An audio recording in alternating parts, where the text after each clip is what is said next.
ඉල්ලුම් කරන දවස දින 4ක් වෙන් කරලා තියෙනවා 2026 2027 2028 ඔබත් ඉතාලියට ඉල්ලුම් කරන්න සූදානම්ද නැවතත් අවුරුදු 3කට ඉතාලි රජය විසින් ජොබ් කෝටාවක් නිකුත් කරලා තියෙනවා ගෘහ සේවකාංශය සඳහා 13600ක ජොබ් කෝටාවක් නිකුත් කරලා තියෙනවා ciao friends අදත් ආදරෙන් පිළිගන්න චාවපි YouTube channel එකට ඔයාලව. ඉතින් අදත් ඔන්න වීසා සම්බන්ධව වීඩියෝ එකක් තමයි මම ඔයාලට ගේන්නේ. ඉතින් මුලින්ම ප්‍රාර්ථනා කරනවා ඉතාලියට එන්න සිහින මවන හැමෝගෙම ප්‍රාර්ථනාවන් ඉෂ්ට වෙන්න කියලා. ඒ වගේම ඉතාලියට ආව කෙනෙක්ට වැරදිලත් නැහැ. ඉතාලියට ආව කෙනෙක් යන්නෙත් නැහැ.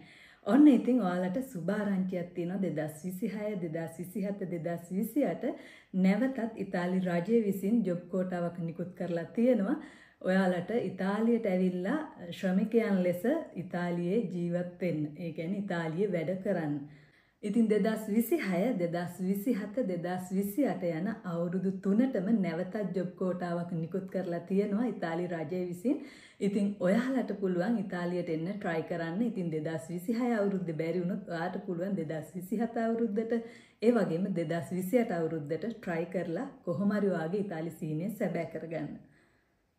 ඒ වගේම කියන්න ඕන ඉතාලි රජය විසින් මෙවරත් ඔයාලට වාසි සහගත වෙන විදිහට පොඩි වෙනස්කම් කීපයක් සිදු කරලා තියෙනවා. ඒ වගේම ඔයාලා කොහොමද මේකට ඉල්ලුම් කරන්නේ? ස්පොන්සර් කෙනෙක් කොහොමද හොයාගන්නේ? ඒ වගේම නුල් අවස්ථා ලැබෙන්නේ කොහොමද? මොන අංශවලටද මේ සැරේ අපිට ඉල්ලුම් කරන්න පුළුවන්? ඒ හැම දෙයක්ම මේ වීඩියෝ එකෙන් කතා කරමු. ඒ වගේම ඔයාලට මතක ඇති 2023 2024 2025 කියන අවුරුදු 3ටම ජොබ් කෝටාවක් නිකුත් කරලා තිබ්බා. ඉතින් අපි ඔයාලට ඒ සම්බන්ධ වීඩියෝස් වලින් දැනුවත් කළා. ඉතින් නීත්‍යානුකූලව ඉතාලියට ඒ ජොබ් කෝටාවෙන් ඇවිල්ලා වැඩ කරන අයත් ඉන්නවා. මේ පාරත් මම කල්පනා කරා ගොඩාක් අයගේ මැසේජ් ආවා මේ සැරේ ජොබ් කෝටාව ගැන වීඩියෝ එකක් කරන්න නැද්ද කියලා. ඉතින් මේ වෙද්දිත් දින කීපයක් පහුවෙලා මොකද මේ වෙද්දිත් දැන් 2026 අවුරුද්දට ඇප්ලිකේෂන් පුරවන්න ඕනේ. ඉතින් නමුත් මම ඔයාලට නිවැරදි තොරතුරු ලබා දෙන්න ඕන නිසා ඔන්න ඉතින් වීඩියෝ එකක් ගෙනාවා. මම හිතනවා මේක ඔයාලට ප්‍රයෝජනවත් වෙයි කියලා. මේ ෆ්ලූසි එකෙන් 4,97,550කට අවස්ථාව ලැබිලා තියෙනවා ශ්‍රමිකයන් ලෙස ඉතාලියට ඇවිල්ලා විවිධ පුරප්පාඩු සඳහා වැඩ කරන්න. ඉතින් මේ 4,97,550ම ශ්‍රී ලංකාවට පමණක් නෙමේ විවිධ රටවල් අතර මේක බෙදිලා යනවා. ඒ වගේම මේක අවුරුදු 3කට බෙදෙනවා මේ 4,97,550. දැන් අපි බලමු 2026 අවුරුද්ද සඳහා 1,64,850ක කෝටා එකක් වෙන් කරලා තියෙනවා. ඒ වගේම 2027 අවුරුද්ද සඳහා 1,65,850කුත් 2028 අවුරුද්ද සඳහා 1,66,850කුත් වශයෙන් ජොබ් කෝටාව නිකුත් කරලා තියෙනවා. ඉතින් දැන් බලමු ඔයාලට ශ්‍රමිකයන් ලෙස ඉතාලියට මොන අංශයන් සඳහාද එන්න පුළුවන් කියලා.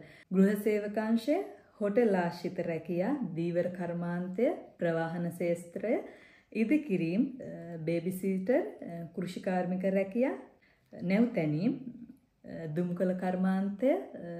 ඉතින් මේ වගේ දේවල් වලට තමයි මේ සැරේ ඔයාලට ශ්‍රමිකයන් ලෙස ඉතාලියට ඇවිල්ලා වැඩ කරන්න පුළුවන්. ඉතින් දැන් අපි බලමු 2026 අවුරුද්ද සඳහා ඔයාලා ඇප්ලිකේෂන් පුරවන්න ඕන කවද්ද කියලා. ඉතින් 2026 අවුරුද්ද වෙනකම් ඉන්න අවශ්‍ය නැහැ. දැන් තියෙන නීති රීතිත් එක්ක දැනටමත් ඔයාලා දන්නවා විවිධ අක්‍රමිකතා හේතුවෙන් ශ්‍රමිකයන් ලෙස මෙහෙට ආවා ඉතාලියට ගත්ත අය අතරමං කරලා ගොඩාක් අකරතැබවලට මුහුණ දුන්න නීති රීති වෙනස් කරලා ශ්‍රමිකයන්ට වාසි වෙන විදිහට ඉතාලි රජය විසින් නීති රීති හදලා තිබ්බා. ඉතින් ඒ නීති රීතිම තමයි මේ අවුරුදු 3ටත් ක්‍රියාත්මක වෙන්නේ. දැන් අපි බලමු 2026 සඳහා ඔබට අයදුම්පත් පිරවීමට දින ලබා දීලා තියෙන්නේ 2025 ඔක්තෝබර් 23. ඉතින් දින කීපයක් පහුවෙලා ඉක්මන් කරන්න 2025 ඔක්තෝබර් 23 ඉඳලා 2025 දෙසැම්බර් 7 වෙනකම් විතරයි ඔයාට මේ සඳහා ඇප්ලිකේෂන් පුරවන්න පුළුවන්. ලබන අවුරුද්දේ ඇප්ලිකේෂන් වලට පුරවන්න බෑ. ලබන අවුරුද්දේ ඒ කියන්නේ 2026 අවුරුද්දේ ක්ලික් ඩේ එක පමණයි තියෙන්නේ. මේ විදිහට දැන් ආරම්භ කරලා තියෙන ඇප්ලිකේෂන් පුරවන්න. ඉතින් ඔයාට පුළුවන් ස්පොන්සර් කෙනෙක් හොයාගෙන මේ සඳහා ඇප්ලිකේෂන් පුරව ගන්න. මොකද ගිය අවුරුදු 3 වගේම ඉතාලි රජය විසින් මේ පාරත් නිවැරදි ක්‍රමවේදයක් අනුගමනය කරනවා ශ්‍රමිකයන්ට වාසි වෙන විදිහට 2025 ඔක්තෝබර් 23 ඉඳලා 2025 දෙසැම්බර් 7 වෙනකන් ඇප්ලිකේෂන් පුරවලා දුන්නාම ඔවුන් ඒ කාල සීමාවේ නිවැරදිව ඒ ඩොකියුමන්ට් හරිද කියලා පරීක්ෂාවට ලක් කරනවා. ඒ පරීක්ෂාවට ලක් කරලා තමයි ඒ අයිදුම්පත් බාර දුන්න අයගේ තොරතුරු නිවැරදි නම් ඔයාට ක්ලික් ඩේ එක ලබන අවුරුද්දට ඒ කියන්නේ 2026 අවුරුද්දට ලැබෙන්නේ. පසුගිය අවුරුද්ද එක්ක සසඳලා බලද්දී ඒ ක්‍රමවේදයම තමයි අපිට මේ සැරෙත් අනුගමනය කරන්න තියෙන්නේ. පොඩි වෙනස්කම් කීපයක් විතරයි සිදු කරලා තියෙන්නේ. ඉතින් අපි දැන් කතා කරමු මොනවාද වෙනස් වෙලා තියෙන පොඩි නීති රීති කියලා. ඉතින් ගොඩක් අය දන්නවා ශ්‍රී ලංකාව අවදානම් කලාපයක් කරලා තිබ්බේ, අවදානම් රටක් හැටියට නම් කරලා තිබ්බේ. මොකද විවිධ වංචා දූෂණ සිද්ධ වුණ හින්දා. ඉතින් මෙවරත් ඒකේ කිසි වෙනසක් නැහැ. අපේ රට මෙවරත් ඉන්නවා ඒ අවදානම් කලාප රටවල් එක්ක නම් කරලා. ඒ වගේම තවත් රටක් නම් කරලා තියෙනවා වංචා සිදුවන නිසා අවදානම් රටක් ලෙස මොරොක්කෝව. ඉතින් මේ රටත් එකතු වෙලා රටවල් 4 අවදානම් රටවල් හැටියට නම් වෙලා තියෙනවා. ඒ වගේම තමයි ඉතාලි රජය විසින් තවත් රටවල් 3කට අවස්ථාව ලබා දීලා තියෙනවා ඉතාලියට ඇවිල්ලා ශ්‍රමිකයන් ලෙස වැඩ කරන්න. ඉතින් ඒකට එකතු වෙලා තියෙනවා තායිලන්තය, ඔස්බෙකිස්තානය, එක්වදෝර් කියන රටවල් 3ටත් මේ සැරේ ඉල්ලුම් කිරීමේ හැකියාව ලබා දීලා තියෙනවා ශ්‍රමිකයන් ලෙස නීත්‍යානුකූලව ඉතාලියට ඇවිල්ලා ශ්‍රමිකයන් ලෙස වැඩ කරන්න. ඒ වගේම තමයි පෙර අවුරුදු වලට වඩා සුබදායක විදිහට රැකියාවල වෙනස්කම් සිදු කරලා තියෙනවා. ඉතින් ගොඩාක් අයට වාසි සිද්ධ වෙන විදිහට ඒ වගේම ගොඩාක් අයට මෙහෙට එන්න පුළුවන් වෙන විදිහට ගෘහසේවක ඒ කියන්නේ ගෙවල් වල වැඩට අප උපස්ථාන සඳහා වයසක අය බලා ගන්න මෙවර ජොබ් කෝටාවෙන් 13600ක ජොබ් කෝටාවක් නිකුත් කරලා තියෙනවා ගෘහසේවක අංශයට. ඉතින් මේ 13600ක ජොබ් කෝටාවක් නිකුත් කරලා තියෙන නිසා මේ සැරේ ගෘහසේවක සේවිකාවන්ට මෙහෙට ඉතාලියට මේ අවස්ථාව ලැබිලා තියෙනවා. වැඩි පිරිසකට මෙහෙට ඇවිල්ලා ශ්‍රමිකයන් ලෙස වැඩ කරන්න පුළුවන්.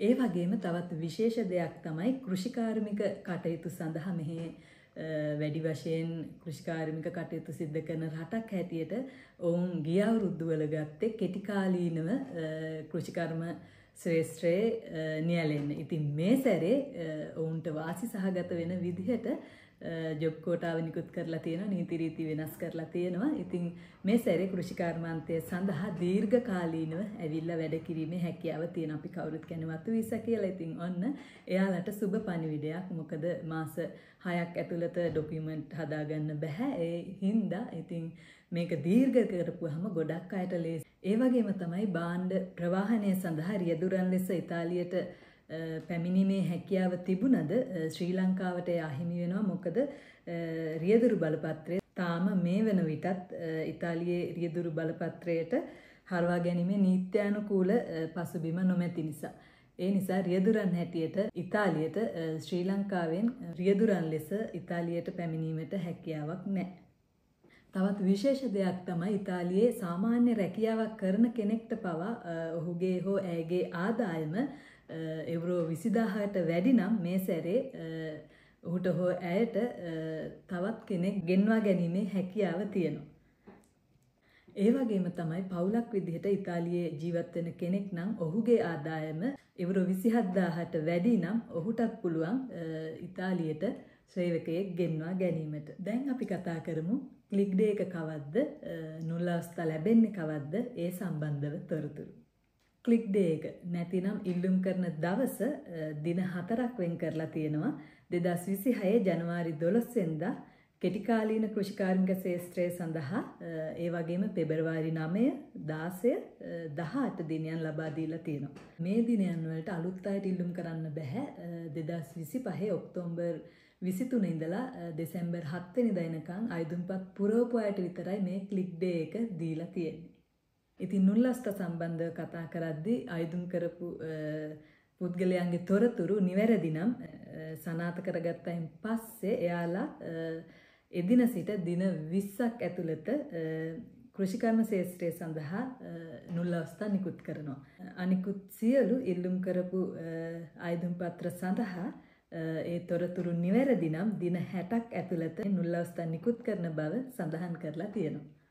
ඒ වගේම ශ්‍රී ලංකාව, පාකිස්තානය, බංග්ලාදේශය සහ මොරොක්කෝව කියන රටවල් 4ට කලින් අක්‍රමිකතා බහුල වශයෙන් සිදු වුණ හින්දා මේ රටවල් වලට දින 20 60ක් කාල සීමාවක් වෙන් කරන්න බෑ. එයින් ඔබට තවත් කාලය අරගෙන ඒ ඇප්ලිකේෂන් චෙක් කරලා බලලා තමයි මේ රටවල් වලට නුල් අවස්ථා නිකුත් කරන්නේ. ඒ නිසා සෙසු රටවල් එක්ක බලද්දි මේ රටවල් 4ට නුල් අවස්ථා නිකුත් කරන්න ටිකක් ප්‍රමාද වෙනවා. දැන් අපි බලමු ඉතාලියට එන්න ඔයාලා ඉල්ලුම් කරන්නේ කොහොමද කියලා. ඉතින් ඔයාලා ඉල්ලුම් කරන්න අනිවාර්යෙන් ඉතාලියේ ඉන්න කෙනෙක් තෝරගන්න වෙනවා ස්පොන්සර් කෙනෙක් විදිහට. ඉතින් ලංකාවේ ඒජන්සි වලින් එහෙම ඉතාලියට එන්න ඉල්ලුම් කරන්න බෑ. ඒ වගේම ඔන්ලයින් ඉල්ලුම් කරන්නත් බෑ. ඔයාලා අනිවාර්යෙන්ම ස්පොන්සර් කෙනෙක් ඉතාලියෙන්ම හොයාගන්න ඕන. ඉතින් ඔයාලා දන්නවා ඉතාලියට එන්න වීසා නිකුත් කරා කියද්දි හොර වැඩ ගොඩාක් සිද්ධ වෙනවා. ඉතින් ඔයාලා ගොඩක් කල්පනාවෙන් ඔයාලගේ මුදල් නාස්ති කරගන්නේ නැතුව විශ්වාසවන්ත කෙනෙක් හරහාම ඔයාගේ ඉතාලි සිහිනය සැබෑ කරගන්න කියලා මතක් කරනවා. මම හිතනවා අද වීඩියෝ එකෙන් මම ඔයාලට ගෙනාව තොරතුරු ගොඩාක් වැදගත් වෙයි කියලා. ඉතින් හැමෝම පුළුවන් හැමෝම ඉතාලියට එන්න try කරන්න. ඉතාලියට එන්න සිහිනමවන හැමෝගෙම ප්‍රාර්ථනාවන් ඉෂ්ට වෙන්න කියලා හදවතින්ම ප්‍රාර්ථනා කරනවා. ඉතින් ඔයාලා නිවැරදි ස්පොන්සර් කෙනෙක් හොයාගන්න. ඔයාගේ ඉතාලි සිහිනය එතකොට සම්පූර්ණ කරගන්න පුළුවන්. ඉතින් ඔයාලට තවත් වීසා ගැන තොරතුරු දැනගන්න අවශ්‍ය නම් චාවප් YouTube channel එකේ ගොඩාක් විස්තර තියෙනවා. ඉතින් ඔයාලට ඒ වීඩියෝස් බැලුව හැකි මේවට අවශ්‍ය ડોකියුමන්ට් ඒ සම්බන්ධවත් අපි වීඩියෝ එකක් කරලා තිනවා. ඔයාලට ඒ වගේත් ගිහිල්ලා සර්ච් කරලා චාවප් YouTube channel එකට ඇවිල්ලා ඒ තොරතුරුත් හොයාගෙන ඔයාලට බලන්න පුළුවන්. හැමදාමත් වගේ මතක් කරනවා චාවප් YouTube channel එකට ඔයා අලුත් කෙනෙක් නම් subscribe කරලා bell button එකත් all කරලා තියාගන්න. අපි වීඩියෝ එකක් දාපු ගමන් ඔයාලට notification එකක් එනවා. ඉතින් ඔයාලට වීසා සම්බන්ධ වීඩියෝස් බලන්න අවශ්‍ය නම් චාවප් YouTube channel එකේ අපි කරපු වීඩියෝස් තියෙනවා. ඔයාලට ඒව නරඹන්නත් පුළුවන්. ඒ වගේම ඉතාලියේ ලස්සන තැන් බලන්න කැමති කෙනෙක් නම් ඒ වීඩියෝස් නරඹන්නත් පුළුවන්. ඉතින් එහෙනම් තවත් ලස්සන වීඩියෝ එකකින් අපි ආය හම්බෙමු. ගිහිල්ලා එන්නම්. චාෝ.